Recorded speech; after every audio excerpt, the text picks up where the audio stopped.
दोस्तों, स्वागत है आपका हमारे चैनल आर.के. वर्मा में गंगाराम पटेल और बुलाखीराम की नई रहस्यमय और मजेदार कहानी वीडियो को पूरा जरूर देखें। दोस्तों, काशी यात्रा में गंगाराम पटेल और बुलाखीराम नाई जिस शहर में रात्रि विश्राम के लिए ठहरे, वहां बुलाखीराम ने फिर एक अनोखा दृश्य देखा। उसने देखा कि शहर के बहुत से धनीमानी सम्मानित लोग एक युवक को अपने कंधों पर उठाए उसकी जय जयकार करते हुए बाजार से गुजर रहे थे। युवक अपना हाथ हिलाकर उनका अभिवादन स्वीकार कर रहा था। यह दृश्य देखकर बुलाखीराम वापस लौट पड़ा।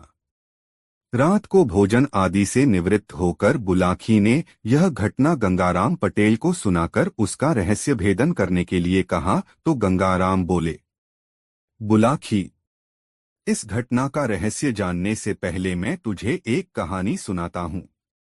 पहले उस कहानी को सुन लो। कथा के समापन पर इसका रहस्य अपने आप उजागर हो जाएगा। तो सुनाइए न पटेल जी वह कहानी। मैं तो बहुत बेताबी से उस कहानी को सुनने के लिए उत्सुक हो रहा हूँ, बुलाखीराम ने कहा। बुलाखी, अब से कुछ वर्ष पूर्व इस नगर में एक गरीब आदमी रहता था। उसका नाम था जीवाराम।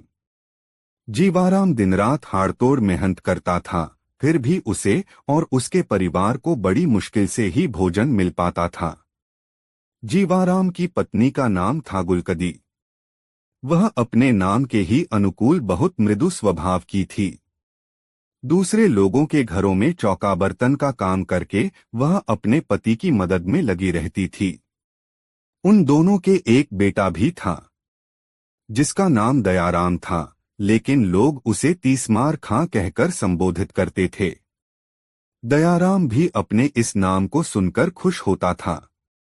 अब तीसमार खां उसका नाम कैसे पड़ा, यह भी सुनो। एक बार उसने झाड़ू से चौके में बैठी 30 मक्खियां एक ही झपट्टे में मार डाली थीं, बस तभी से उसका नाम पड़ गया तीसमार खां। यह परिवार जैसे तैसे करके अपना गुजारा चला ही रहा था कि एक दिन तकदीर की मार इस परिवार पर टूट पड़ी। नगर के उस क्षेत्र में हैजे की बीमारी फूट पड़ी, जिसमें जीवाराम की मृत्यु हो गई। दयाराम उर्फ तीसमार खां की उम्र उस समय 10 वर्ष की थी। पति की मृत्यु के बाद कुछ दिन तक तो गुलकंदी अपने पति द्वारा जोड़ी हुई थोड़ी सी संचित पूंजी से अपने परिवार का भरण पोषण करती रही, लेकिन जब सारी पूंजी समाप्त हो गई तो वह भी अपने पति की तरह मेहनत मजदूरी करके अपने परिवार का पेट पालने लगी। धीरे धीरे उसके पति को मरे हुए 10 साल का समय व्यतीत हो गया। तीसमार खां 20 साल का एक गबरू युवक बन गया। उसकी माता ने एक दिन उसे समझाया, बेटा दयाराम, अब तू 20 वर्ष का हो चुका है। अब तक मैं जैसे तैसे करके तेरा और अपना पेट भरती रही, किंतु अब मेरे हाथ पैर जवाब देने लगे हैं। अब तुझे चाहिए कि कहीं नौकरी या मेहनत मजदूरी का काम पकड़ ले और परिवार को चलाने में मेरी मदद कर। दयाराम उर्फ तीसमार खां ने मां के सामने तो अपनी सहमति व्यक्त कर दी, किंतु उसने न तो कोई नौकरी तलाश की और न किसी मेहनत मजदूरी पर गया। जाता भी तो कैसे? दरअसल वह एक आलसी और कामचोर व्यक्ति बन गया था। वह नौकरी करना ही नहीं चाहता था, क्योंकि मां की कमाई से उसके खाने पीने का प्रबंध हो ही जाता था। लेकिन कुछ समय बाद उसकी मां ने जब उसे ज्यादा प्रताड़ित किया तो वह कोई नौकरी ढूंढने के लिए तैयार हो गया। एक दिन वह राज दरबार में पहुंच गया। वहां उसने हाथ जोड़कर राजा से विनती की, अन्नदाता, मैं आपके राज्य का एक बेरोजगार युवक हूं। मैं आपसे यह विनती करने के लिए आया हूं कि आप मुझे कोई नौकरी दे दीजिए। कोई और दिन होता तो राजा उसे दुत्कार देता। ऐसे न जाने कितने बेरोजगार नौजवान रोज ही उसके दरबार में नौकरी पाने की फरियाद करने के लिए आते थे, लेकिन आज के दिन राजा विशेष रूप से प्रसन्न था। उसकी रानी ने उसे बताया था कि शीघ्र ही उसकी कोख से उसकी संतान जन्म लेने वाली है, इसलिए उसने बड़े विनोद भरे भाव में कहा, दे देंगे भई, तुम्हें नौकरी भी दे देंगे। पर पहले अपना नाम तो बताओ। यह भी बताओ कि तुम्हारे अंदर विशेषता क्या है। अन्नदाता तीसमार खां ने कहा, लोग मुझे तीसमार खां के नाम से पुकारते हैं। अब मेरा यह नाम कितना सार्थक है, यह तो वक्त आने पर ही पता चलेगा, पर मैं आपको यह विश्वास दिलाता हूं कि जब भी आप मुझे कोई असंभव काम सौंपेंगे, मैं दिलोजान से उसे पूरा करने की कोशिश करूंगा। ठीक है, राजा बोला, आज से हमने तुम्हें राजकीय सेवा के लिए नियुक्त किया। तुम्हारा वेतन होगा 100 रुपये प्रतिदिन। किसी दिन वक्त आने पर हम तुम्हारे कौशल का इम्तिहान लेंगे। इस तरह तीसमार खां राजकीय सेवा में नियुक्त हो गया। बढ़िया वेतन और कामधंधा कुछ नहीं। तीसमार खां के तो पौ 12 हो गए। कुछ ही दिनों में उसने अपना पुराना कच्चा मकान तुड़वाकर रहने के लिए शानदार हवेली बनवा ली। उसकी मां ने भी अब दूसरों के यहाँ काम पर जाना छोड़ दिया और संभ्रांत गृहिणियों की तरह अपने घर में रहने लगी। लेकिन तीसमार खां की उन्नति से अनेक राजदरबारी उससे ईर्ष्या करने लगे। वे सोचने लगे कि कब मौका मिले और कब तीसमार खां को नीचा दिखाएं। संयोगवश शीघ्र ही एक मौका उनके हाथ लग भी गया। राज्य के एक हिस्से में कई दिनों से कुछ डाकू सक्रिय हो गए थे। उन्होंने लूटपाट आरंभ कर दी थी। राजा के सिपाही उन्हें पकड़ने में नाकामयाब हो रहे थे। डाकुओं का हौसला इतना हो गया कि ये लोग अब दिनदहाड़े डाका डालने लगे थे। राजा का प्रशासन इनके सामने असहाय होकर रह गया था। जब जनता में त्राहित्राही मचने लगी और वहां के लोग फरियादें करने राजा के पास पहुंचने लगे, तो राजा ने अपनी राजसभा बुलाई और दरबारियों से सलाह ली कि उन डाकुओं को कैसे पकड़ा जाए। इस पर गहन मंथन होने लगा। किसी ने राय व्यक्त की कि वह सारा इलाका सेना के हवाले कर दिया जाए। किसी ने कहा कि डाकू पकड़कर शासन के हवाले कर देने वालों के लिए भारी इनाम देने की घोषणा करा दी जाए। किसी ने कुछ राय दी तो किसी ने कुछ। तभी राजा के एक मंत्री ने, जो तीसमार खां से द्वेष रखता था, राजा से कहा, अन्नदाता, यह काम तीसमार खां को सौंप दीजिए। उसे आपने नौकरी भी इसी शर्त पर दी थी कि वह असंभव कामों को कर दिखाएगा। बहुत समय से वह राजकोष से मुफ्त में अपना वेतन ले रहा है।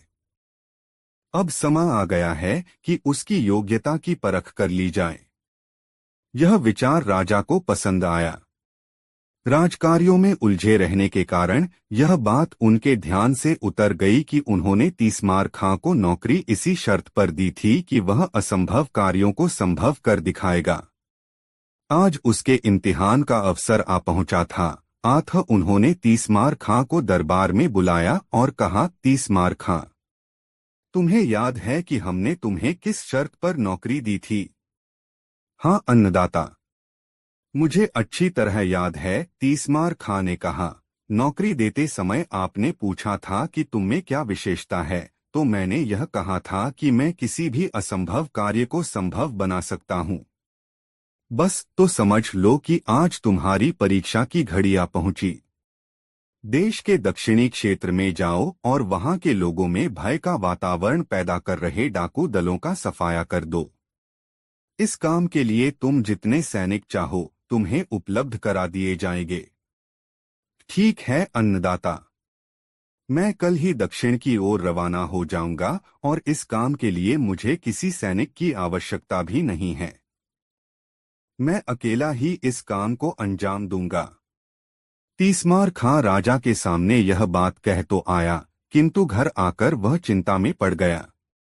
तलवार की तो बात ही छोड़िए, उसने तो कभी सुई तक नहीं पकड़ी थी और फिर उसका सामना होना था दुर्दांत लुटेरों से। जब राजा के इतने सैनिक उन लुटेरों को नहीं पकड़ पाए तो वह कैसे पकड़ लेगा उन डाकुओं को? यही सब सोच सोचकर उसकी हवा खराब होने लगी।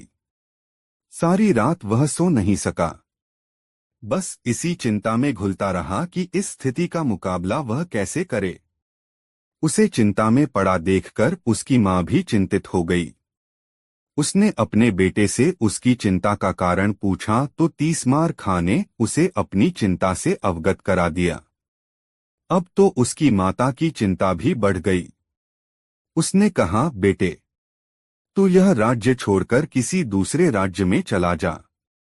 यहाँ तो तेरे लिए दोनों तरफ मौत है। डाकुओं से भिड़ेगा तो वे तुझे जीवित नहीं छोड़ेंगे, और यदि तू नाकामयाब होकर लौटा तो राजा तुझे हुक्मदुली के जुर्म में जेल में डलवा देगा। तेरी सारी संपत्ति कुर्क करा ली जाएगी। हो सकता है ऐसी हालत में राजा मुझे भी जेल में डलवा दे। हाँ माँ, ऐसा ही करना ठीक रहेगा, भयभीत स्वर में तीसमार खां ने कहा। अब तू जल्दी से मेरे लिए थोड़ा भोजन बना दे, तब तक मैं घर में रखे धन को सहेज लेता हूँ। ऐसा कहकर तीसमार खां अपने घर में रखा धन गिनकर एक थैले में भरने लगा।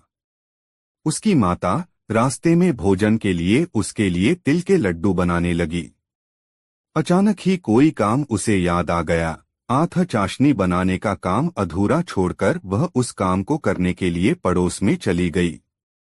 इसी बीच एक चूहे का पीछा करते हुए काला नाग रसोई में आ गया। उसने चूहे को पकड़ने के लिए जैसे ही उछाल मारी, वह चाशनी में गिर गया। चाशनी बहुत गर्म थी। नाग का सारा शरीर पिघलकर उस चाशनी का ही हिस्सा बन गया। कुछ देर बाद तीसमार खां की मां वहां पहुंची। उसने जल्दी जल्दी लड्डू तैयार किए और उन्हें पोटली में बांधकर रख दिया।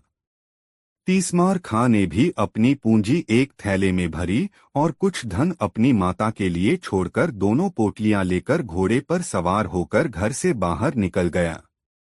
सारा दिन वह यात्रा करता रहा। शाम हुई तो वह किसी गांव में न ठहरकर जंगल में ही एक वृक्ष के नीचे टिक गया। घोड़ा चरने के लिए छोड़ दिया और दोनों पोटलियां वृक्ष के ऊपर एक शाखा पर टांग दी। कुछ ही देर में उसे नींद ने आ दबोचा और वह गहरी नींद में जा समाया। संयोग की बात कि जिन डाकुओं की खोज के लिए तीसमार खां जा रहा था, उसके सोते ही डाकुओं का वह दल वहीं आ पहुंचा। डाकुओं ने तीसमार खां को अकेले सोता हुआ देखा तो निश्चित भाव से उसके पास आ पहुंचे। पेड़ के नीचे बैठते ही जैसे ही एक डाकू की निगाह पेड़ पर लटकी दोनों पोटलियों पर पड़ी, वह कह उठा, अरे जरा ऊपर की ओर तो देखो, वहां दो पोटलियां लटक रही हैं। जरूर यह पोटलियां इसी सोए हुए मुसाफिर की होंगी। अपना सारा माल इसने उन पोटलियों में ही भर रखा होगा। डाकुओं के सरदार ने कहा, इन्हें नीचे उतारो। डाकुओं के सरदार के आदेश पर एक डाकू तुरंत पेड़ पर चढ़ गया और दोनों पोटलियां उतार लाया। पोटलियां खोली गईं तो एक में ढेर सारा धन और दूसरी में लड्डू भरे हुए मिले। डाकू भूखे थे। लड्डू देखते ही उनके मुंह में पानी भर आया और वे लड्डुओं पर टूट पड़े। रुपए पैसों से भरी पोटली पहले से ही डाकू सरदार ने अपने कब्जे में कर ली थी। कुछ ही देर में उन सब की हालत खराब होने लगी। तीक्ष्ण विष के प्रभाव से वे अचेत होने लगे। फिर देखते ही देखते सारे डाकुओं की मौत हो गई। भोर के समय जब तीसमार खां की नींद टूटी तो उसकी निगाह डाकुओं पर पड़ी। उसकी दोनों पोटलियां खुली हुई पड़ी थीं। पलक झपकते ही सारा मामला उसकी समझ में आ गया। मां की असावधानी से जरूर लड्डुओं में कोई विषैला तत्व गिर गया होगा, जिसे खाकर ही इन लोगों की मौत हुई है। बस फिर क्या था? उसने तलवार निकाली और उन मरे हुए डाकुओं के सिर काटने शुरू कर दिए। डाकू संख्या में 30 थे। तीसमार खां ने उन सबके सिर इकट्ठे किए और दो बड़े बड़े थैलों में भर लिए। डाकुओं के पास भी जो कुछ निकला वह उसने अपने कब्जे में कर लिया। फिर वह डाकुओं के धड़ वहीं पड़ा छोड़कर वापस अपने नगर में लौट आया। राजा के पास पहुंचकर जब उसने अपना कारनामा राजा को बताया तो राजा बेहद खुश हुआ। उसने तीसमार खां की बहुत प्रशंसा की, उसे ढेरों पुरस्कार दिए और उसकी तनख्वाह में बढ़ोतरी करके आदेश दे दिया कि तीसमार खां की जय जयकार करते हुए इसे सारे नगर में घुमाया जाए। इतनी कहानी सुनाकर गंगाराम पटेल ने बुलाकी नाई से कहा, हे बुलाकी राम, आज शाम तू जो नजारा देखकर आया था वह उसी समय का था। नागरिकों के कंधे पर जो व्यक्ति बैठा था वह दयाराम उर्फ तीसमार खां ही था। उसके पीछे पीछे जो लोग उसकी जय जयकार कर रहे थे वे शहर के धनी मानी व्यक्ति और राज कर्मचारी थे। उनमें वह मंत्री भी था जिसने तीसमार खां के विरुद्ध राजा को उकसाया था।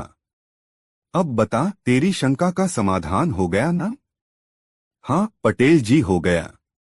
अब आप भी सोइए और मैं भी सोता हूँ, कल फिर से यात्रा करनी है। दोनों ने चादरों से मुंह ढांप लिया और सोने की तैयारियां करने लगे। दोस्तों, यह कहानी आपको कैसी लगी कमेंट बॉक्स में जरूर बताएं। अपने वीडियो यहां तक देखा है तो एक कमेंट जरूर करें। दोस्तों, काशी यात्रा में जब वे दोनों रात को एक दूसरे नगर में ठहरे तो वहां बुलाकी फिर बाजार में एक अजूबा नजारा देख आया। उसने जब वापस लौटकर यह बात गंगाराम पटेल को बताई तो गंगाराम ने अपना वही रटा रटाया वाक्य दोहरा दिया, अभी नहीं बुलाकी राम, मैं तेरी इस बात का उत्तर रात को सोते समय ही दूंगा। अभी तो यात्रा से चलकर आए हैं, थके हुए हैं। पहले नहा धोकर स्नान ध्यान कर लें। भोजन के पश्चात जब निवृत्त हो जाएंगे तब आराम से बिस्तर में लेटकर सारी बातें होंगी। अभी तो पहले तू अपनी, मेरी और उन दोनों बेचारे घोड़ों की पेट पूजा की तैयारी कर, क्योंकि हमारी तरह वे भी तो थके हुए होंगे। ऐसा कहकर पटेल शौचादि से निवृत्त होने के लिए चले गए। रात को जब वे दोनों फारिग होकर बिस्तर पर आ लेटे तो पटेल ने उससे कहा, हाँ तो बुलाकी राम जी, अब आप उस नई घटना को बताइए जिसे आज शाम आप इस नगर में देख आए हैं और जिसका रहस्य जानने के लिए आप मरे जा रहे हैं। बुलाकी कहने लगा, पटेल जी, लगता है आज आप विनोद के भाव से भरे हुए हैं, तभी आज आप मुझे आप कहकर संबोधित कर रहे हैं, अन्यथा आप तो मुझे तू के संबोधन से नवाजा करते थे। भाई बुलाकी, सुनकर पटेल बोले, दो मित्रों में जब ज्यादा गहरा अपंत्व का भाव होता है वहां सारी औपचारिकताएं अपने आप खत्म हो जाया करती हैं।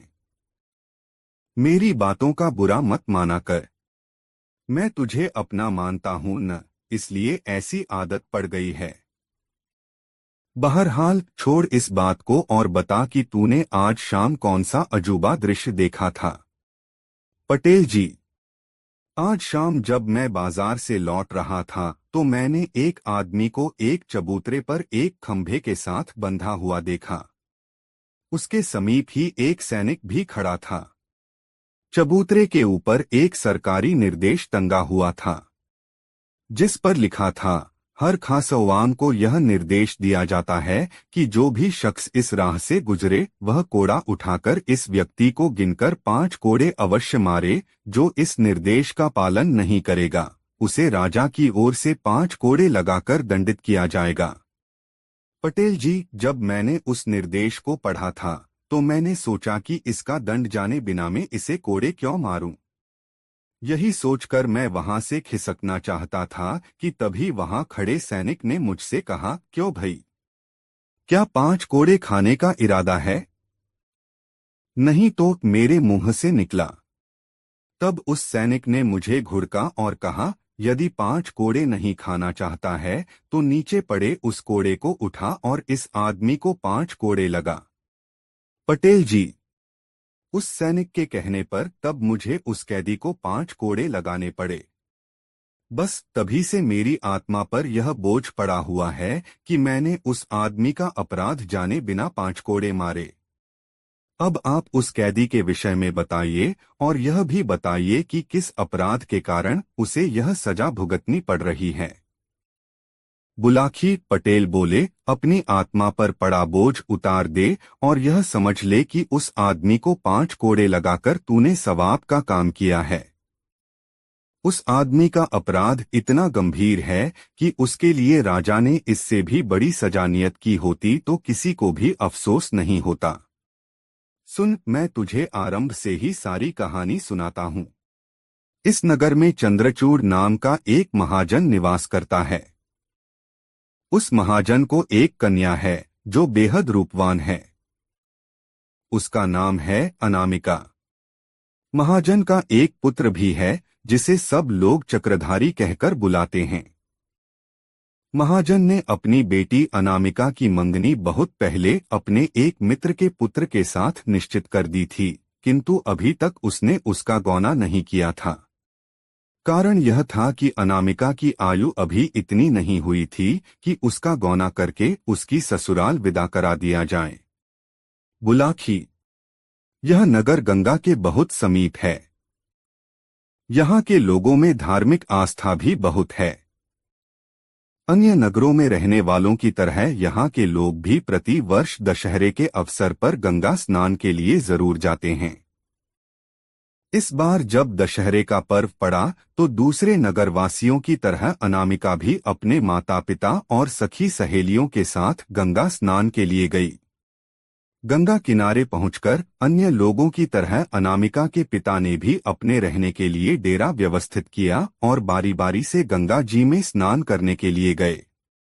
पहले पुरुषों ने स्नान किया, तदोपरांत स्त्रियां गंगा स्नान के लिए गईं। बुलाखी जब अनामिका अपनी सखियों के साथ गंगा स्नान के लिए घाट पर पहुंची तो वहां के कुछ गुंडों ने उसे देख लिया। उसकी मनोहारिणी छवि देखकर वह गुंडे विचार करने लगे कि किसी तरह इस सुंदर युवती को अपने काबू में करके इसका उपभोग करना चाहिए।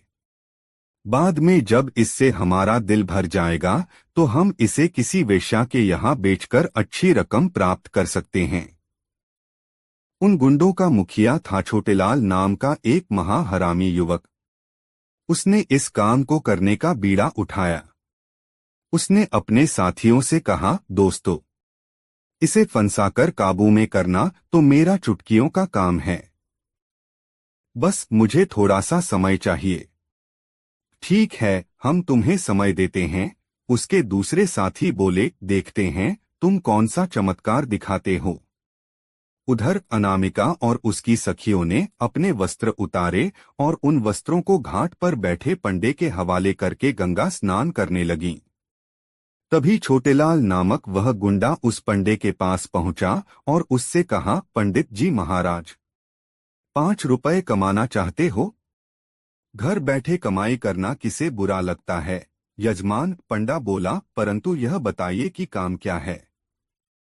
बड़ा आसान सा काम है। तुम्हारे पास ये जो जनाने कपड़े रखे हैं, इनमें से एक साड़ी निकालकर मुझे थोड़ी देर के लिए दे दो, छोटेलाल ने कहा। तुम साड़ी के साथ कोई छेड़छाड़ करना चाहते हो? पंडे ने आशंकित स्वर में पूछा। कोई छेड़छाड़ नहीं होगी, बस उस साड़ी के छोर में मुझे कुछ, छोटेलाल बोला, बांधना है। यह कोई जोखिम भरा काम नहीं था, इसलिए 5 रुपए लेकर पंडे ने अनामिका की साड़ी उसकी ओर खिसका दी। छोटेलाल ने अपनी जेब से एक सोने की मुहर और 100 रुपए का एक नोट निकाला और अनामिका की साड़ी के पल्लू में बांध दिया और वहां से हटकर कुछ दूर खड़ा हो गया। कुछ देर बाद अनामिका और उसकी सखियां स्नान करके बाहर निकलीं और अपने अपने वस्त्र पहनकर चलने लगीं। उसी समय छोटेलाल भी उनके पीछे पीछे चलने लगा। जब वह अपने डेरे के समीप पहुंची तो छोटेलाल ने पीछे से आकर अनामिका का बाजू थाम लिया। एक अजनबी व्यक्ति द्वारा अपनी बाह पकड़ने पर अनामिका उस पर क्रोधित हो गई। उसने तीखे स्वर में कहा, कौन हो तुम? मेरी बाह पकड़ने की तुम्हारी हिम्मत कैसे हुई? यह क्या कह रही हो अनामिका? क्या अपने मित्र छोटेलाल को भूल गई? छोटेलाल ने आश्चर्य व्यक्त करने का नाटक करते हुए कहा, मैं तुम्हें नहीं जानती। छोड़ो मेरा हाथ, कहकर अनामिका ने छोटेलाल का हाथ झटक दिया। तुम मुझे खूब जानती हो अनामिका, छोटेलाल ने कहा, वर्षों से हम दोनों एक दूसरे से एकांत में मिलते रहे हैं। अब शायद अपनी इन सहेलियों की उपस्थिति में तुम मुझे पहचानने से इनकार कर रही हो। बुलाखी इस प्रकार वहां दोनों में तकरार होने लगी। मेले का मौका था। आथ भीड़ इकट्ठी हो गई। वो हल्ला सुनकर अनामिका का पिता, उसका भाई आथ नगर के दूसरे परिचित लोग भी वहां आ पहुंचे और एक लड़की को छेड़ने और उसके को बुरा भला कहते हुए उसकी पिटाई करने लगे। जब छोटेलाल काफी पिटाटेलाल उसने रोने का अभिनय करते हुए कहा, आप लोग मुझे बेकार ही पीट रहे, नेता को कोई अभद्र बात नहीं की है। इस लड़की से मेरा काफी पुराना परिचय है। इसने तो करे साथ विवाह करने का वादा भी किया हुआ है। विवाह का वादा? अनामिका के पिता ने आश्चर्य से पूछा। हाँ जी, विवाह का वादा, छोटेलाल कुटिलता से बोला। विश्वास न हो तो पूछ लो इससे। आज यहाँ आने से पहले भी यह मुझसे मिली थी। इसने अपने खर्चे के लिए मुझसे 100 रुपए और एक सोने की मोहर भी मांगी थी, जो मैंने अपनी माता के रुपयों में से चुराकर इसे लाकर दिए थे। झूठ बोलता है तू, अनामिका का पिता दहाड़ा। अरे भिखमंगे, मेरे पास धन की क्या कमी है जो मेरी बेटी तुझसे खर्च के लिए पैसे मांगती? यह तो आप अपनी बेटी से ही पूछिए, छोटेलाल ने रुआंसे स्वर में कहा। क्यों री कलंकिनी? अनामिका के पिता ने क्रोध से लाल पीले होते हुए अनामिका को झिंझोड़ा। क्या तूने इस आदमी से 100 रुपए और एक सोने की मुहर ली थी? यह आदमी झूठा है पिताजी। मैं गंगा माता की कसम खाकर कहती हूँ कि आज से पहले मैंने इसकी शक्ल भी नहीं देखी। यह मुझ पर झूठा लांछन लगा रहा है, अनामिका ने सुबकते हुए कहा। सेठ जी, अगर मैं झूठा साबित हूं तो आप यही मुझे 100 जूते मारना और जो भी सजा आप देना चाहें मैं खुशी से मंजूर कर लूंगा, पर पहले आप अपनी बेटी की तलाशी तो लीजिए। मैंने आज जो रकम इसे दी थी वह अभी भी इसके पास ही होगी, छोटेलाल बोला। सबको यह विचार पसंद आया। अनामिका की तलाशी ली गई तो साड़ी के पल्लू में बंधी दोनों चीजें बरामद हो गईं। इस पर तो सब लोग अनामिका और उसके पिता को दोषी मानने लगे। सब लोग उन पर थू थू करने लगे। बुलाखी। तब अनामिका के पिता और उसके भाई को अनामिका पर इतना क्रोध आया कि उन्होंने उसी घड़ी अनामिका का त्याग कर दिया। वे घर लौट गए और छोटेलाल अनामिका का हाथ पकड़कर विजेता की तरह उसे ले चला।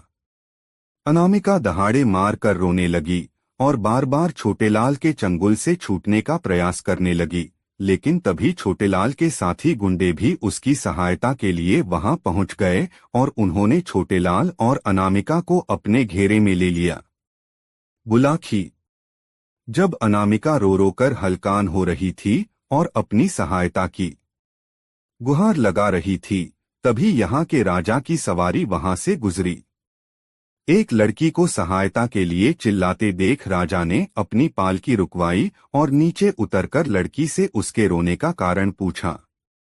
अनामिका ने रोते हुए सारी बात बताई तो फिर राजा ने छोटेलाल से पूछा। छोटेलाल ने वही झूठी कहानी राजा के सामने दोहरा दी कि यह लड़की उससे प्रेम करती है, फिर भी सबके सामने अपनी बात कहने में संकोच कर रही है। इसके माता पिता ने अब इसे मुझे सौंप दिया है। उस गुंडे छोटेलाल की बातें सुनकर राजा को कुछ गोलमाल नजर आया। उसने अपने सैनिकों को आदेश दिया कि इन दोनों को अपने नगर ले चलो। वहीं मैं सारी बातें जानकर इस बात का निर्णय करूंगा कि इन दोनों में से कौन सच्चा है और कौन झूठा। तब दोनों दरबार में पेश किए गए।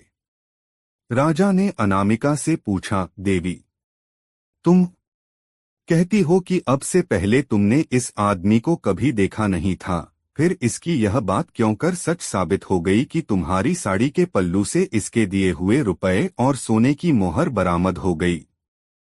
अन्नदाता, अनामिका बोली, मुझे इस बात का बिल्कुल भी ज्ञान नहीं है कि ये दोनों चीजें मेरी साड़ी के पल्लू में किसने बांधी।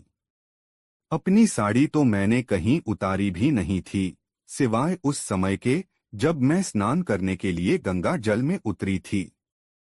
अपने वस्त्र तुमने कहाँ रखे थे? राजा ने पूछा। हमने अपने वस्त्र घाट पर बैठे पंडे को सौंपे थे, अनामिका ने कहा। पलक झपकते ही सारी बातें राजा की समझ में आ गईं। वह समझ गया कि लड़की के साथ छल किया गया है।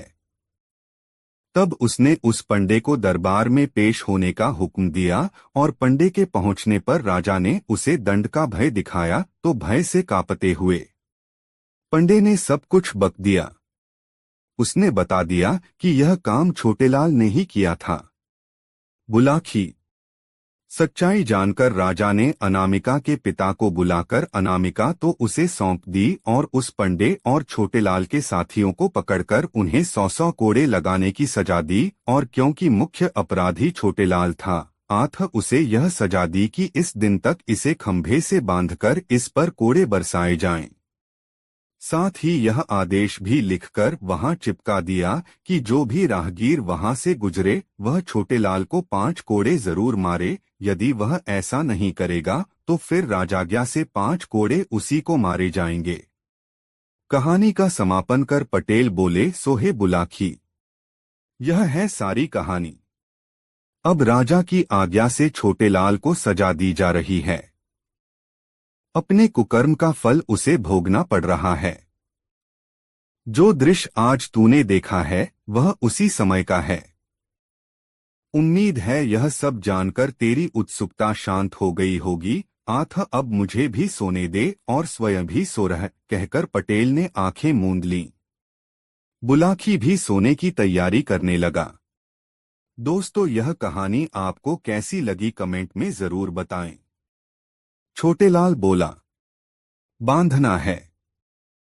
यह कोई जोखिम भरा काम नहीं था, इसलिए 5 रुपए लेकर पंडे ने अनामिका की साड़ी उसकी ओर खिसका दी। छोटेलाल ने अपनी जेब से एक सोने की मुहर और 100 रुपए का एक नोट निकाला और अनामिका की साड़ी के पल्लू में बांध दिया और वहां से हटकर कुछ दूर खड़ा हो गया। कुछ देर बाद अनामिका और उसकी सखियां स्नान करके बाहर निकलीं और अपने अपने वस्त्र पहनकर चलने लगीं। उसी समय छोटेलाल भी उनके पीछे पीछे चलने लगा। जब वह अपने डेरे के समीप पहुंची तो छोटेलाल ने पीछे से आकर अनामिका का बाजू थाम लिया। एक अजनबी व्यक्ति द्वारा अपनी बाह पकड़ने पर अनामिका उस पर क्रोधित हो गई। उसने तीखे स्वर में कहा, कौन हो तुम? मेरी बाह पकड़ने की तुम्हारी हिम्मत कैसे हुई? यह क्या कह रही हो अनामिका? क्या अपने मित्र छोटेलाल को भूल गई? छोटेलाल ने आश्चर्य व्यक्त करने का नाटक करते हुए कहा, मैं तुम्हें नहीं जानती। छोड़ो मेरा हाथ, कहकर अनामिका ने छोटेलाल का हाथ झटक दिया। तुम मुझे खूब जानती हो अनामिका, छोटेलाल ने कहा, वर्षों से हम दोनों एक दूसरे से एकांत में मिलते रहे हैं। अब शायद अपनी इन सहेलियों की उपस्थिति में तुम मुझे पहचानने से इनकार कर रही हो। बुलाखी। इस प्रकार वहां दोनों में तकरार होने लगी। मेले का मौका था, आठ भीड़ इकट्ठी हो गई। हो हल्ला सुनकर अनामिका का पिता, उसका भाई आठ नगर के दूसरे परिचित लोग भी वहां आ पहुंचे और एक लड़की को छेड़ने और उसके को बुरा भला कहते हुए उसकी पिटाई करने लगे। जब छोटेलाल काफी पिटाटेलाल उसने रोने का अभिनय करते हुए कहा, आप लोग मुझे बेकार ही पीट रहे, नेता को कोई अभद्र बात नहीं की है। इस लड़की से मेरा काफी पुराना परिचय है। इसने तो करे साथ विवाह करने का वादा भी किया हुआ है। विवाह का वादा? अनामिका के पिता ने आश्चर्य से पूछा। हाँ जी, विवाह का वादा, छोटेलाल कुटिलता से बोला। विश्वास न हो तो पूछ लो इससे। आज यहाँ आने से पहले भी यह मुझसे मिली थी। इसने अपने खर्चे के लिए मुझसे 100 रुपए और एक सोने की मोहर भी मांगी थी, जो मैंने अपनी माता के रुपयों में से चुराकर इसे लाकर दिए थे। झूठ बोलता है तू, अनामिका का पिता दहाड़ा। अरे भिखमंगे, मेरे पास धन की क्या कमी है जो मेरी बेटी तुझसे खर्च के लिए पैसे मांगती? यह तो आप अपनी बेटी से ही पूछिए, छोटेलाल ने रुआंसे स्वर में कहा। क्यों री कलंकिनी? अनामिका के पिता ने क्रोध से लाल पीले होते हुए अनामिका को झिंझोड़ा। क्या तूने इस आदमी से 100 रुपए और एक सोने की मुहर ली थी? यह आदमी झूठा है पिताजी। मैं गंगा माता की कसम खाकर कहती हूँ कि आज से पहले मैंने इसकी शक्ल भी नहीं देखी। यह मुझ पर झूठा लांछन लगा रहा है, अनामिका ने सुबकते हुए कहा। सेठ जी, अगर मैं झूठा साबित हूं तो आप यहीं मुझे 100 जूते मारना और जो भी सजा आप देना चाहें मैं खुशी से मंजूर कर लूंगा, पर पहले आप अपनी बेटी की तलाशी तो लीजिए। मैंने आज जो रकम इसे दी थी वह अभी भी इसके पास ही होगी, छोटेलाल बोला। सबको यह विचार पसंद आया। अनामिका की तलाशी ली गई तो साड़ी के पल्लू में बंधी दोनों चीजें बरामद हो गईं। इस पर तो सब लोग अनामिका और उसके पिता को दोषी मानने लगे। सब लोग उन पर थू थू करने लगे। बुलाखी। तब अनामिका के पिता और उसके भाई को अनामिका पर इतना क्रोध आया कि उन्होंने उसी घड़ी अनामिका का त्याग कर दिया। वे घर लौट गए और छोटेलाल अनामिका का हाथ पकड़कर विजेता की तरह उसे ले चला। अनामिका दहाड़े मार कर रोने लगी और बार बार छोटेलाल के चंगुल से छूटने का प्रयास करने लगी, लेकिन तभी छोटेलाल के साथी गुंडे भी उसकी सहायता के लिए वहां पहुंच गए और उन्होंने छोटेलाल और अनामिका को अपने घेरे में ले लिया। बुलाखी।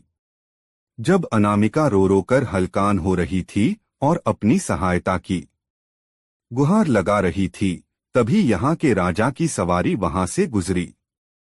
एक लड़की को सहायता के लिए चिल्लाते देख राजा ने अपनी पालकी रुकवाई और नीचे उतरकर लड़की से उसके रोने का कारण पूछा। अनामिका ने रोते हुए सारी बात बताई तो फिर राजा ने छोटेलाल से पूछा।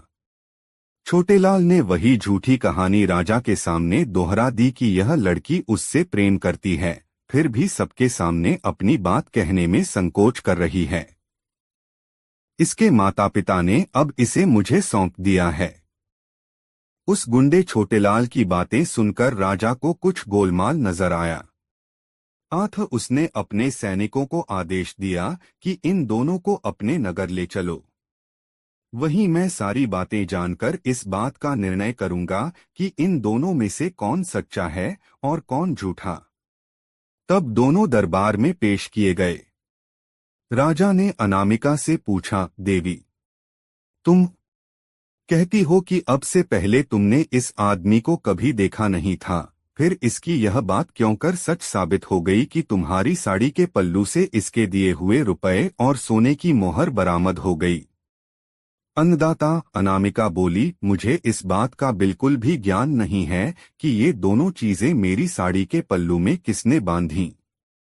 अपनी साड़ी तो मैंने कहीं उतारी भी नहीं थी, सिवाय उस समय के जब मैं स्नान करने के लिए गंगा जल में उतरी थी। अपने वस्त्र तुमने कहाँ रखे थे? राजा ने पूछा। हमने अपने वस्त्र घाट पर बैठे पंडे को सौंपे थे, अनामिका ने कहा। पलक झपकते ही सारी बातें राजा की समझ में आ गईं। वह समझ गया कि लड़की के साथ छल किया गया है। तब उसने उस पंडे को दरबार में पेश होने का हुक्म दिया और पंडे के पहुंचने पर राजा ने उसे दंड का भय दिखाया तो भय से कांपते हुए पंडे ने सब कुछ बक दिया। उसने बता दिया कि यह काम छोटेलाल ने ही किया था। बुलाखी। सच्चाई जानकर राजा ने अनामिका के पिता को बुलाकर अनामिका तो उसे सौंप दी और उस पंडे और छोटेलाल के साथियों को पकड़कर उन्हें 100 कोड़े लगाने की सजा दी और क्योंकि मुख्य अपराधी छोटेलाल था, उसे यह सजा दी कि इस दिन तक इसे खंभे से बांधकर इस पर कोड़े बरसाए जाएं। साथ ही यह आदेश भी लिखकर वहां चिपका दिया कि जो भी राहगीर वहां से गुजरे वह छोटेलाल को 5 कोड़े जरूर मारे, यदि वह ऐसा नहीं करेगा तो फिर राजाज्ञा से 5 कोड़े उसी को मारे जाएंगे। कहानी का समापन कर पटेल बोले, सोहे बुलाखी। यह है सारी कहानी। अब राजा की आज्ञा से छोटेलाल को सजा दी जा रही है। अपने कुकर्म का फल उसे भोगना पड़ रहा है। जो दृश्य आज तूने देखा है वह उसी समय का है। उम्मीद है यह सब जानकर तेरी उत्सुकता शांत हो गई होगी। आथ अब मुझे भी सोने दे और स्वयं भी सो रह, कहकर पटेल ने आंखें मूंद लीं। बुलाकी भी सोने की तैयारी करने लगा। दोस्तों, यह कहानी आपको कैसी लगी कमेंट में जरूर बताएं। दोस्तों, सुबह भोर हुई तो गंगाराम पटेल और बुलाखीराम उठे, शौचादि से फारिग हुए, सामान समेटा और घोड़ों पर जीन कसकर अपनी यात्रा पर निकल पड़े। रास्ते में एक नगर में उन्होंने दोपहर का भोजन किया और दिन ढलते ढलते एक नए नगर में जा पहुंचे। वहां वे एक धर्मशाला में ठहर गए। नित्य की तरह बुलाकी भोजन का सामान खरीदने के लिए चला गया। वहां उसने लौटती बार जो दृश्य देखा, वह उसका रहस्य जानने को बेचैन हो उठा। भोजन आदि से निवृत्त होकर जब गंगाराम बिस्तर पर पहुंचकर हुक्का गुड़गुड़ाने लगे, तब उसने पटेल के पैर दबाते हुए उनसे कहा, पटेल जी, अब तो आप भोजनादि से निवृत्त हो चुके हैं। क्या अब मैं अपनी वह बात कहूं जो आज बाजार से लौटते समय मैंने देखी है? हाँ हाँ भाई, अवश्य कहो, पटेल विनोद भरे स्वर में बोले। तुम्हारी इस शर्त को मानकर ही तो मैं तुम्हें साथ लाया हूं। मुझे मालूम है कि मैंने तुम्हारी शंका का समाधान न किया तो सवेरा होते ही तुम मेरा साथ छोड़कर वापस लौट जाओगे। आथ अपनी बात अवश्य कहो। पटेल जी, आज जब मैं बाजार से सामान खरीदकर वापस लौट रहा था तो मैंने एक दुकान के बाहर भीड़ जुटी हुई देखी। यह देख मैं भी यह जानने के लिए वहां ठहर गया कि देखूं माजरा क्या है, किस कारण यह भीड़ खड़ी है। मैंने देखा कि एक वैश्य की दुकान के नीचे एक 12-13 वर्षीय लड़के की लाश पड़ी हुई है। लाश के समीप ही उस लड़के के माँ बाप बैठे सिसक रहे थे। तभी एक व्यक्ति वहां पहुंचा। उसमें और वैश्य में कुछ वार्तालाप हुआ। फिर उस व्यक्ति ने लड़के के पिता से किसी बात की शपथ लेने के लिए कहा। लड़के के पिता ने जैसे ही शपथ ली कि मृत लड़का जीवित होकर खड़ा हो गया। यह देखकर मेरी हैरत का ठिकाना न रहा। मैं तत्काल वहां से चलकर आपके पास पहुंचा। बस तभी से मेरे पेट में इस बात का रहस्य जानने के लिए मरोड़े उठ रही थीं, किंतु मुझे यह भी मालूम था कि आप बिस्तर में जाने से पहले कुछ बताएंगे नहीं, इसलिए खामोश ही रहा। अब आप मुझे उस रहस्य के बारे में बतलाइए। सुनो बुलाखीराम, पटेल बोले। यहाँ से कुछ कोसों के फासले पर एक गांव है, किशनपुर। उस गांव में रेवती रमन नाम का एक गरीब ब्राह्मण निवास करता था। उसकी पत्नी का नाम शीला था। नाम के अनुकूल उसकी पत्नी बहुत ही शील स्वभाव की थी। ब्राह्मण भी बहुत नेक और अच्छे आचरण वाला था। उनका एक बेटा भी था, जिसकी आयु तब 10 वर्ष की हो चुकी थी। उसका नाम था चंद्रदेव। रेवती रमन नाम का वह ब्राह्मण बहुत गरीब था। उसके पास जमीन भी ज्यादा नहीं थी। उस जमीन से जो भी अनाज पैदा होता, उसी के सहारे उनका निर्वाह होता था। अपनी आर्थिक स्थिति से तंग आकर एक दिन उसने अपनी पत्नी से कहा, सुनो शीला, यहाँ गांव में रहकर निर्वाह करना दिन प्रतिदिन मुश्किल होता जा रहा है। आठ मैंने निश्चय किया है कि 1-2 दिन में यह गांव छोड़कर किसी बड़े नगर को चल पड़ेंगे। बड़े शहरों में काम की कोई कमी नहीं होती। ईश्वर ने चाहा तो हम वहां किसी की नौकरी कर लेंगे और आराम से जीवन व्यतीत करेंगे। कुछ सालों बाद जब हमारे पास कुछ धन इकट्ठा हो जाएगा तो हम वापस लौट आएंगे और उस धन से कोई कारोबार कर लेंगे। इस तरह आसानी से हमारे जीवन का निर्वाह हो जाएगा। अब बताओ, तुम्हारी क्या राय है इस विषय में? मेरी राय तो वही है जो आपकी है, रेवती की पत्नी ने कहा। जैसा आपको उचित लगे आप वैसा ही कीजिए। मैं आपके साथ हूँ। इस प्रकार विचार करके रेवती अपनी पत्नी और पुत्र को साथ लेकर शहर के लिए चल पड़ा। शहर में पहुंचकर रेवती रमन ने एक वैश्य के यहाँ नौकरी कर ली। उसकी पत्नी ने भी एक महाजन के यहाँ खाना बनाने की नौकरी कर ली। इस तरह से उनका निर्वाह ठीक ढंग से होने लगा। रेवतीरमण मेहनती आदमी था। 1 साल बाद उसका काम देखकर वैश्य ने उसकी तनख्वाह बढ़ा दी। इस तरह से वह अपने परिवार का भरण पोषण करने के पश्चात कुछ धन भविष्य के लिए बचाने लगा। 3 साल के बाद उन दोनों की कमाई से 5,000 रुपये इकट्ठे हो गए। तब दोनों ने अपनी अपनी नौकरी छोड़ दी और अपने गांव लौट पड़े। शाम के समय वे इसी नगर में पहुंचे। उन्होंने रात्रि विश्राम के लिए किसी उपयुक्त जगह की जानकारी चाही। सामने उसी वैश्य की दुकान थी जिसे तुम देखकर आए हो। आथा रेवतीरमण उसी के पास पहुंचा और बोला, सेठ जी, मैं यहाँ परदेशी हूँ। मेरे साथ मेरा परिवार भी है। मैं रात्रि विश्राम के लिए किसी उपयुक्त जगह की तलाश में हूँ। क्या आप मुझे कोई ऐसा स्थान बता सकते हैं जहां हम सुरक्षित रह सकें? कोई जोखिम की चीज तो नहीं है तुम्हारे पास? मेरा मतलब है रुपया पैसा। वह तो है सेठ जी। इसीलिए तो मैं किसी सुरक्षित जगह पर रात को ठहरना चाहता हूँ। देखो भाई, सेठ बोला, तुम्हारे रात्रि विश्राम के लिए तो मैं तुम्हें जगह दे सकता हूँ, लेकिन तुम्हारे पास मौजूद रुपयों की जिम्मेदारी नहीं ले सकता। यह शहर चोर लुटेरों के लिए बहुत बदनाम है। कोई चोर लुटेरा रात में आकर तुमसे तुम्हारा धन छीन ले गया तो मेरी बहुत बदनामी होगी। तुम एक काम करो, तुम्हारे पास जितना धन है वह मेरे पास जमा कर दो। सवेरे जब तुम जाने लगो तो अपना धन सहेज लेना। ठीक है सेठ जी। आप इस शहर में सम्मानित नागरिक हैं। हमें आप पर पूरा यकीन है कि आप अमानत में खयानत नहीं करेंगे। मेरे पास 5,000 रुपये हैं। उन्हें आप अपने पास जमा कर लीजिए। सुबह जाने से पहले मैं आपसे अपना रुपया वापस ले लूंगा। ऐसा कहकर रेवतीरमण ने अपना पैसा उस वैश्य के पास जमा करवा दिया। वह रात रेवतीरमण और उसके परिवार ने सेठ की दुकान के बाहर लगे फट्टों पर सोकर काट ली।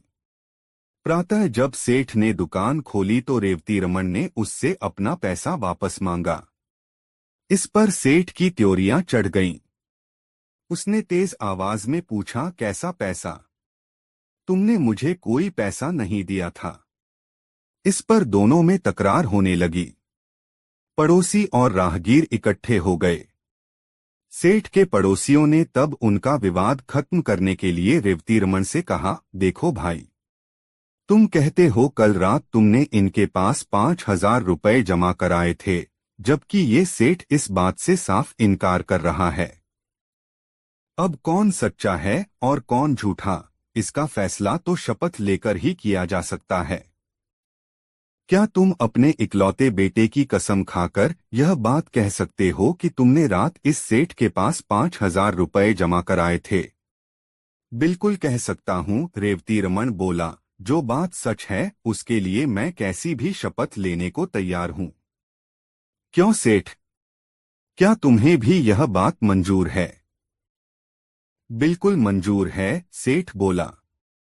न्यायकर्ताओं ने तब रेवतीरमण से उसके बेटे के सिर पर हाथ रखकर यह कसम खाने के लिए कहा कि यदि उसकी शपथ झूठी है तो तत्काल उसके बेटे की मृत्यु हो जाए। बुलाखी पटेल ने आगे कहा, किस्मत का खेल देखो। जैसे ही रेवतीरमण ने अपने बेटे चंद्रदेव के सिर पर हाथ रखकर यह शपथ ली कि तत्काल उसके बेटे की मौत हो गई। झूठा होते हुए भी उस सेठ के चेहरे पर विजय के भाव झलक उठे। रेवती और उसकी पत्नी सन्न रह गए। वहां उपस्थित भीड़ और न्यायकर्ताओं ने रेवती को बहुत लानत मलामतें दी क्योंकि वह झूठा साबित हो गया था। रेवती की हालत ऐसी हो गई जैसे भरे बाजार में उसे किसी ने नंगा कर दिया हो। पति पत्नी दोनों ही सिसक रहे थे और भीड़ उनका मजाक उड़ा रही थी, उन पर फप्तियां कस रही थी। तभी उस भीड़ में से निकलकर एक आदमी रेवतीरमण के पास पहुंचा। उसने उससे कहा, देखो दोस्त, असली माजरा क्या है, तुम मुझे सच्ची बात बताओ। क्या वाकई तुमने इस सेठ को 5,000 रुपए जमा करने के लिए दिए थे? रेवतीरमण बोला, यह बात मैं कई बार दोहरा चुका हूँ, लेकिन किसी को यकीन ही नहीं हो रहा। उल्टा सभी लोग मुझे ही बेईमान करार दे रहे हैं। तब एक बार तुम मेरे सामने अपने लड़के की शपथ लेकर यह बात दोबारा कहो कि मेरी बात बिल्कुल सही है। मैंने सेठ के पास अपने 5,000 रुपए जमा कराए थे। यदि तुम्हारी बात सत्य निकली तो तुम्हारा मृत बेटा अभी जीवित होकर उठ खड़ा होगा। फिर उस आदमी ने सेठ से कहा, क्यों सेठ, तुम्हें मंजूर है यह बात? बिल्कुल मंजूर है। भला मुझे क्या एतराज हो सकता है, लेकिन यह आदमी झूठा है। इसका झूठ साबित भी हो चुका है। बेटे की शपथ लेने के बाद इसने झूठ बोला, इसलिए तो इसके बेटे की मौत हो गई है। बेशक बेशक वह व्यक्ति बोला, पर अगर इस बार शपथ लेने के बाद इसका बेटा जीवित हो जाए, उस सूरत में तुम्हें इसे 5 नहीं 10,000 रुपए वापस करने होंगे। बोलो मंजूर है? कहा तो है, मुझे इसका चैलेंज मंजूर है, सेठ ने कह दिया। उस व्यक्ति के कहने पर रेवतीरमण ने अपने मृत बेटे की शपथ लेकर अपनी बात दोहरा दी। शपथ लेते ही एक चमत्कार हो गया। रेवतीरमण का मृत बेटा जीवित होकर उठ बैठा। सारी भीड़ यह देखकर आश्चर्यचकित रह गई। तब सेठ को वादे के अनुसार रेवतीरमण को 5 की जगह 10,000 रुपए लौटाने पड़े। इतनी कहानी सुनाकर गंगाराम पटेल ने आगे कहा, बुलाखी, औरों की तरह तुझे भी इस बात पर जरूर आश्चर्य हो रहा होगा कि आखिर वह व्यक्ति था कौन, जिसने न सिर्फ रेवतीरमण के बेटे चंद्रदेव को जीवित किया अपितु जिसने सेठ से उसे दोगुना धन वापस दिलवाया। तो सुन, मानव के वेश में वह व्यक्ति साक्षात कलियुग था, जो अपने कलिकाल का प्रभाव लोगों को दिखाना चाहता था। यह कलियुग है बुलाखी। इस काल में कैसी भी अनहोनी घटना घट जाए उस पर आश्चर्य नहीं होना चाहिए। आज तू जिस दृश्य को देखकर आया था वह वही दृश्य था। उम्मीद है अब तेरी जिज्ञासा शांत हो गई होगी। आथा अब मुझे भी सोने दे और खुद भी सो रहा है। कल प्रातः फिर से काशी यात्रा के लिए चलना है। कहकर पटेल ने आंखें मूंद लीं और निद्रारानी की गोद में समा गए। करवट बदलकर बुलाकी नाई भी सो गया। दोस्तों, गंगाराम पटेल और बुलाकी राम नाई की यह मजेदार कहानी आपको कैसी लगी कमेंट बॉक्स में जरूर बताएं। दोस्तों, गंगाराम पटेल और बुलाकी राम दोनों रात को एक दूसरे नगर में ठहरे तो वहां बुलाकी फिर बाजार में एक अजूबा नजारा देख आया। उसने जब वापस लौटकर यह बाल गंगाराम पटेल को बताई तो गंगाराम ने अपना वही रटा रटाया वाक्य दोहरा दिया, अभी नहीं बुलाकी राम, मैं तेरी इस बात का उत्तर रात को सोते समय ही दूंगा। अभी तो यात्रा से चलकर आए हैं, थके हुए हैं। पहले नहा धोकर स्नान ध्यान कर लें। भोजन के पश्चात जब निवृत्त हो जाएंगे तब आराम से बिस्तर में लेटकर सारी बातें होंगी। अभी तो पहले तू अपनी, मेरी और उन दोनों बेचारे घोड़ों की पेट पूजा की तैयारी कर, क्योंकि हमारी तरह वे भी तो थके हुए होंगे। ऐसा कहकर पटेल शौचादि से निवृत्त होने के लिए चले गए। रात को जब वे दोनों फारिग होकर बिस्तर पर आ लेटे तो पटेल ने उससे कहा, हाँ तो बुलाकी राम जी, अब आप उस नई घटना को बताइए जिसे आज शाम आप इस नगर में देख आए हैं और जिसका रहस्य जानने के लिए आप मरे जा रहे हैं। बुलाकी कहने लगा, पटेल जी, लगता है आज आप विनोद के भाव से भरे हुए हैं, तभी आज आप मुझे आप कहकर संबोधित कर रहे हैं, अन्यथा आप तो मुझे तू के संबोधन से नवाजा करते थे। भाई बुलाकी, सुनकर पटेल बोले, दो मित्रों में जब ज्यादा गहरा अपंत्व का भाव होता है वहां सारी औपचारिकताएं अपने आप खत्म हो जाया करती हैं। मेरी बातों का बुरा मत माना कर, मैं तुझे अपना मानता हूं न, इसलिए ऐसी आदत पड़ गई है। बहरहाल छोड़ इस बात को और बता कि तूने आज शाम कौन सा अजूबा दृश्य देखा था। पटेल जी, आज शाम जब मैं बाजार से लौट रहा था तो मैंने एक आदमी को एक चबूतरे पर एक खंभे के साथ बंधा हुआ देखा। उसके समीप ही एक सैनिक भी खड़ा था। चबूतरे के ऊपर एक सरकारी निर्देश टंगा हुआ था, जिस पर लिखा था, हर खासवान को यह निर्देश दिया जाता है कि जो भी शख्स इस राह से गुजरे वह कोड़ा उठाकर इस व्यक्ति को गिनकर 5 कोड़े अवश्य मारे। जो इस निर्देश का पालन नहीं करेगा उसे राजा की ओर से 5 कोड़े लगाकर दंडित किया जाएगा। पटेल जी, जब मैंने उस निर्देश को पढ़ा था तो मैंने सोचा कि इसका दंड जाने बिना मैं इसे कोड़े क्यों मारूं। यही सोचकर मैं वहां से खिसकना चाहता था कि तभी वहां खड़े सैनिक ने मुझसे कहा, क्यों भाई, क्या 5 कोड़े खाने का इरादा है? नहीं तो, मेरे मुंह से निकला। तब उस सैनिक ने मुझे घुड़का और कहा, यदि 5 कोड़े नहीं खाना चाहता है तो नीचे पड़े उस कोड़े को उठा और इस आदमी को 5 कोड़े लगा। पटेल जी, उस सैनिक के कहने पर तब मुझे उस कैदी को 5 कोड़े लगाने पड़े। बस तभी से मेरी आत्मा पर यह बोझ पड़ा हुआ है कि मैंने उस आदमी का अपराध जाने बिना 5 कोड़े मारे। अब आप उस कैदी के विषय में बताइए और यह भी बताइए कि किस अपराध के कारण उसे यह सजा भुगतनी पड़ रही है। बुलाकी पटेल बोले, अपनी आत्मा पर पड़ा बोझ उतार दे और यह समझ ले कि उस आदमी को 5 कोड़े लगाकर तूने सवाब का काम किया है। उस आदमी का अपराध इतना गंभीर है कि उसके लिए राजा ने इससे भी बड़ी सजा नियत की होती तो किसी को भी अफसोस नहीं होता। सुन, मैं तुझे आरंभ से ही सारी कहानी सुनाता हूँ। इस नगर में चंद्रचूड़ नाम का एक महाजन निवास करता है। उस महाजन की एक कन्या है जो बेहद रूपवान है।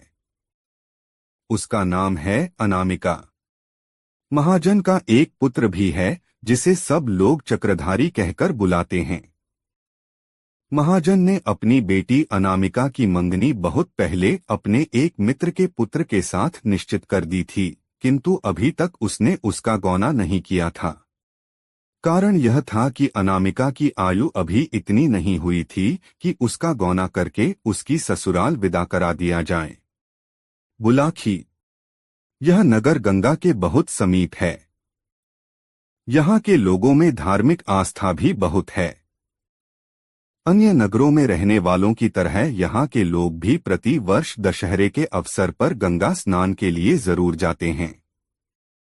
इस बार जब दशहरे का पर्व पड़ा तो दूसरे नगरवासियों की तरह अनामिका भी अपने माता पिता और सखी सहेलियों के साथ गंगा स्नान के लिए गई। गंगा किनारे पहुंचकर अन्य लोगों की तरह अनामिका के पिता ने भी अपने रहने के लिए डेरा व्यवस्थित किया और बारी बारी से गंगा जी में स्नान करने के लिए गए। पहले पुरुषों ने स्नान किया, तदोपरांत स्त्रियां गंगा स्नान के लिए गईं। बुलाखी, जब अनामिका अपनी सखियों के साथ गंगा स्नान के लिए घाट पर पहुंची तो वहां के कुछ गुंडों ने उसे देख लिया। उसकी मनोहारिणी छवि देखकर वह गुंडे विचार करने लगे कि किसी तरह इस सुंदर युवती को अपने काबू में करके इसका उपभोग करना चाहिए। बाद में जब इससे हमारा दिल भर जाएगा तो हम इसे किसी वेश्या के यहाँ बेचकर अच्छी रकम प्राप्त कर सकते हैं। उन गुंडों का मुखिया था छोटेलाल नाम का एक महाहरामी युवक। उसने इस काम को करने का बीड़ा उठाया। उसने अपने साथियों से कहा, दोस्तों, इसे फंसाकर काबू में करना तो मेरा चुटकियों का काम है। बस मुझे थोड़ा सा समय चाहिए। ठीक है, हम तुम्हें समय देते हैं। उसके दूसरे साथी बोले, देखते हैं तुम कौन सा चमत्कार दिखाते हो। उधर अनामिका और उसकी सखियों ने अपने वस्त्र उतारे और उन वस्त्रों को घाट पर बैठे पंडे के हवाले करके गंगा स्नान करने लगीं। तभी छोटेलाल नामक वह गुंडा उस पंडे के पास पहुंचा और उससे कहा, पंडित जी महाराज, 5 रुपए कमाना चाहते हो? घर बैठे कमाई करना किसे बुरा लगता, बताइए कि काम क्या है यजमान, पंडा बोला, परंतु यह बड़ा आसान सा काम है। तुम्हारे पास ये जो जनाने कपड़े रखे हैं इनमें से एक साड़ी निकालकर मुझे थोड़ी देर के लिए दे दो, छोटेलाल ने कहा। तुम साड़ी के साथ कोई छेड़छाड़ करना चाहते हो? पंडे ने आशंकित स्वर में पूछा। कोई छेड़छाड़ नहीं होगी, बस उस साड़ी के छोर में मुझे कुछ बांधना है, छोटेलाल बोला। यह कोई जोखिम भरा काम नहीं था, इसलिए 5 रुपए लेकर पंडे ने अनामिका की साड़ी उसकी ओर खिसका दी। छोटेलाल ने अपनी जेब से एक सोने की मुहर और 100 रुपए का एक नोट निकाला और अनामिका की साड़ी के पल्लू में बांध दिया और वहां से हटकर कुछ दूर खड़ा हो गया। कुछ देर बाद अनामिका और उसकी सखियां स्नान करके बाहर निकलीं और अपने अपने वस्त्र पहनकर चलने लगीं। उसी समय छोटेलाल भी उनके पीछे पीछे चलने लगा। जब वह अपने डेरे के समीप पहुंची तो छोटेलाल ने पीछे से आकर अनामिका का बाजू थाम लिया। एक अजनबी व्यक्ति द्वारा अपनी बाह पकड़ने पर अनामिका उस पर क्रोधित हो गई। उसने तीखे स्वर में कहा, कौन हो तुम? मेरी बाह पकड़ने की तुम्हारी हिम्मत कैसे हुई? यह क्या कह रही हो अनामिका? क्या अपने मित्र छोटेलाल को भूल गई? छोटेलाल ने आश्चर्य व्यक्त करने का नाटक करते हुए कहा। मैं तुम्हें नहीं जानती, छोड़ो मेरा हाथ, कहकर अनामिका ने छोटेलाल का हाथ झटक दिया। तुम मुझे खूब जानती हो अनामिका, छोटेलाल ने कहा। वर्षों से हम दोनों एक दूसरे से एकांत में मिलते रहे हैं। अब शायद अपनी इन सहेलियों की उपस्थिति में तुम मुझे पहचानने से इनकार कर रही हो, बुलाखी। इस प्रकार वहां दोनों में तकरार होने लगी। मेले का मौका था, आठ भीड़ इकट्ठी हो गई। वो हल्ला सुनकर अनामिका का पिता, उसका भोग और अक नगर के दूसरे परिचित लोग भी वहां आ पहुंचे और एक लड़की को छेड़ने पर छोटेला को बुरा-भला कहते हुए उसकी पिटाई करने लगे। जब छोटेलाल काफी पिट चुका थी, उसने रोने का अभिनय करते हुए कहा, आप लोग मुझे बेकार ही पौंट रहे हैं। चैत्र कोई अभद्र बात नहीं की है। इस लड़की से मेरा काफी पुराना परिचय है। इसने तो मेरे साथ विवाह करने का वादा भी किया हुआ है। विवाह का वादा? अनामिका के पिता ने आश्चर्य से पूछा।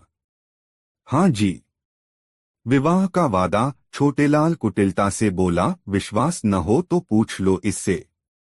आज यहाँ आने से पहले भी यह मुझसे मिली थी। इसने अपने खरवे के लिए मुझसे 100 रुपए और एक सोने की मोहर भी मांगी थी, जो मैंने अपनी माता के रुपयों में से चुराकर इसे लाकर दिए थे। झूठ बोलता है तू, अनामिका का पिता दहाड़ा। अरे भिखमंगे, मेरे पास धन की क्या कमी है जो मेरी बेटी तुझसे खर्च के लिए पैसे मांगती? यह तो आप अपनी बेटी से ही पूछिए, छोटेलाल ने रुआंसे स्वर में कहा। क्यों री कलंकिनी? अनामिका के पिता ने क्रोध से लाल पीले होते हुए अनामिका को झिंझोड़ा। क्या तूने इस आदमी से 100 रुपए और एक सोने की मुहर ली थी? यह आदमी झूठा है पिताजी। मैं गंगा माता की कसम खाकर कहती हूँ कि आज से पहले मैंने इसकी शक्ल भी नहीं देखी। यह मुझ पर झूठा लांछन लगा रहा है, अनामिका ने सुबकते हुए कहा। सेठ जी, अगर मैं झूठा साबित हूं तो आप यहीं मुझे 100 जूते मारना और जो भी सजा आप देना चाहें मैं खुशी से मंजूर कर लूंगा, पर पहले आप अपनी बेटी की तलाशी तो लीजिए। मैंने आज जो रकम इसे दी थी वह अभी भी इसके पास होगी, छोटेलाल बोला। सबको यह विचार पसंद आया। अनामिका की तलाशी ली गई तो साड़ी के पल्लू में बंधी दोनों चीजें बरामद हो गईं। इस पर तो सब लोग अनामिका और उसके पिता को दोषी मानने लगे। सब लोग उन पर धू-धू करने लगे। बुलाखी। तब अनामिका के पिता और उसके भाई को अनामिका पर इतना क्रोध आया कि उन्होंने उसी घड़ी अनामिका का त्याग कर दिया। वे घर लौट गए और छोटेलाल अनामिका का हाथ पकड़कर विजेता की तरह उसे ले चला। अनामिका दहाड़े मार कर रोने लगी और बार बार छोटेलाल के चंगुल से छूटने का प्रयास करने लगी, लेकिन तभी छोटेलाल के साथी गुंडे भी उसकी सहायता के लिए वहां पहुंच गए और उन्होंने छोटेलाल और अनामिका को अपने घेरे में ले लिया। बुलाखी। जब अनामिका रो रो कर हलकान हो रही थी और अपनी सहायता की गुहार लगा रही थी, तभी यहाँ के राजा की सवारी वहां से गुजरी। एक लड़की को सहायता के लिए चिल्लाते देख राजा ने अपनी पालकी रुकवाई और नीचे उतर का सड़कों से उसके रोने का कारण पूछा। अनामिका ने रोते हुए सारी बात बताई तो फिर सड़क ने छोटेलाल से पूछा। छोटेलाल ने वही झूठी कहानी राजा के सामने दोहरा दी कि राजा लड़की उससे प्रेम करती है, फिर भी सबके सामने अपनी बात कहने में संकोच कर रही है। इसके माता पिता ने अब इसे मुझे सौंप दिया है। उस मुंडे छोटेलाल की बातें सुनकर राजा को कुछ गोलमाल नजर आया। उसने अपने सैनिकों को आदेश दिया कि इन दोनों को अपने नगर से चली। वहीं मैं सारी बातें अनकर इस बात का निर्णय करूंगा कि इन दोनों में से कौन सच्चा है और कौन झूठा। तब दोनों दरबार में पेश किए गए।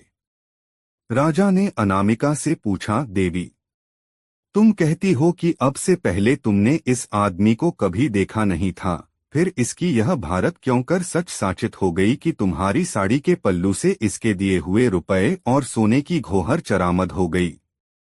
अन्नदाता। अनामिका बोली, मुझे इस बात का बिल्कुल भी ज्ञान नहीं है कि ये दोनों चीजें मेरी साड़ी के पल्लू में किसने बांधी। अपनी साड़ी तो मैंने कहीं उतारी भी नहीं, भी सिवाय उस समय के जब मैं स्नान करने के लिए गंगा जल में उतरी थी। अपने वस्त्र तुमने कहाँ रखे थे? राजा ने पूछा। हमने अपने वस्त्र घाट पर बैठे पंडे को सौंपे थे, अनामिका ने कहा। पलक झपकते ही सारी बातें राजा की समझ में आ गईं। वह समझ गया कि सड़कों के साथ छल किया गया है। तब उसने उस पंडे को दरबार में पेश होने का हुक्म दिया और पंडे के पहुंचने पर राजा ने उसे दंड का भय दिखाया तो भय से कांपते हुए छे ने सब कुछ बक दिया। उसने बता दिया कि यह काम छोटेलाल ने ही किया था। बुलाखो। सच्चाई जानकर राजा ने अनामिका के पिता को बुलाकर अनामिका तो उसे सौंप दी और उस पंडे और छोटेलाल के साथियों को पकड़कर उन्हें 100 कोड़े लगाने की सजा दी और क्योंकि मुख्य अपराधी छोटेलाल था, उसे यह सजा दी कि इस दिन तक इसे खंभे से बांधकर इस पर कोड़े बरसाए जाएं। साथ ही यह आदेश भी लिखकर वहां चिपका दिया कि जो भी राहगीर वहां से गुजरे वह छोटेलाल को 5 कोड़े जरूर मारे, यदि वह ऐसा नहीं करेगा तो फिर राजाज्ञा से 5 कोड़े उसी को मारे जाएंगे। कहानी का समापन कर पटेल बोले, सोहे बुलाखी। यह है सारी कहानी। आबा राजा की आज्ञा से छोटेलाल को सजा दी जा रही है। अपने कुकर्म का फल उसे भोगना पड़ रहा है।